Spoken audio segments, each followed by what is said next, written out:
All right, we're speaking to Miguel Bernas from Timberwolf Media, founder of Timberwolf Media and CMO at large at Black Marketing. Now let's get to the personal stuff. This one I'm really personally interested in because you also specialize in personal branding and well, personal branding is important, especially for people who are out there and the big wigs and things like that. What can they do? What can we do to do this right?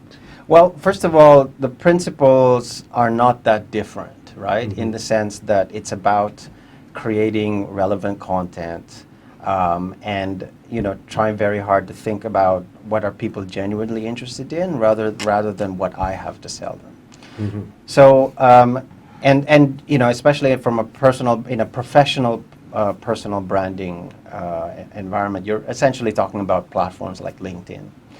And the reason why I think LinkedIn is really powerful is that it kind of gives you license to talk about yourself and celebrate your successes, your career successes, etc.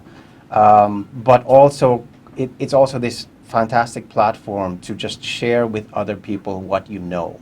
Okay. And I keep using the word value, like the importance of having value in your content. And value is the difference, I think, between the reason why somebody follows you on LinkedIn versus somebody that you have to run after because you're trying to make a sale, right? Okay. And value is when they actually see this person on LinkedIn is giving advice, or he's talking about some interesting insights related to my industry, and therefore I want to follow him. I want to connect with him because he's very active and he'll post something new every couple of days. I can, he's always going to drop pearls of wisdom or something that is relevant to me or useful to me. And I think this is where LinkedIn really becomes powerful, because there are a lot of guys who are able to create, really personal brands around themselves, and where they essentially talk about the things that they are expert in, things that happen in their industry, things that they observe, management lessons that they've picked up over the years. And everybody listening to this radio station right now, if you've got a job and if you've been working in the same industry for several years, you are an expert in some shape or form in your industry or in whatever it is that you do. So you can talk about, as long as you stick to the things that you know and the things that you understand, you can build an audience around yourself as well, right? There's no reason why you can't do that.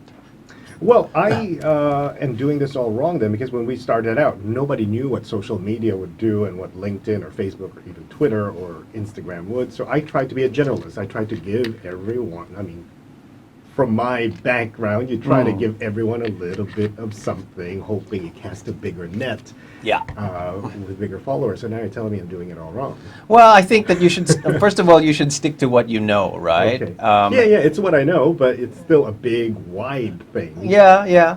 Well, if you stick to what you know and again, it comes back to what I was saying earlier about niche audiences versus So what mass you're audiences. saying is, would you recommend somebody who's trying to, market themselves as a personal brand to do different accounts, perhaps, of their different interests, so they attract the right niche follower? I actually am more in favor of concentrating on just one or two platforms, or even better, just one, right? But how many expertise of yourself can you put in one platform without confusing your followers? Well, so one of the things, and this is really how social media works, that people have to keep in mind. One of the reasons why I advise it's better to stick to one or two rather than try to be across 6 different platforms, which is always tempting, is that part of the success of being prominent or having a high profile in one of these platforms is the quality of your content, sure, but also the consistency and the frequency. Okay. So let's take LinkedIn, for example, right? For the more high-profile people on LinkedIn, one of the things consistent about them is that they're always on LinkedIn and they're always posting stuff, pretty much on a daily basis. All right. Now, it doesn't mean that every single thing has to be everything you post has to be like a 500-word blog post or a high production value video.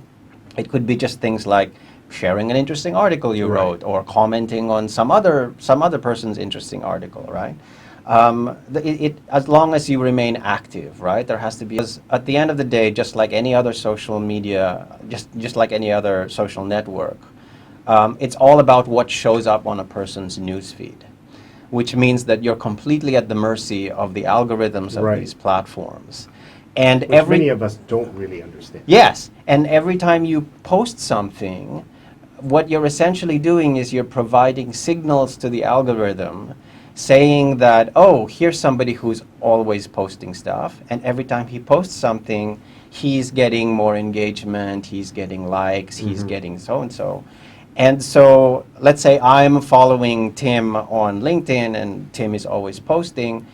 The algorithm on running my newsfeed will say, oh, Miguel has a tendency to read everything that Tim posts and like stuff. Show me more of your stuff. So yeah, so that it's going to show me more of Tim's stuff, right? That's exactly what it's kind of designed to do. Now the difficulty, of course, is that not everybody, especially if you're a CEO, or not everybody has time to do this kind of level of attention and production, and that's where.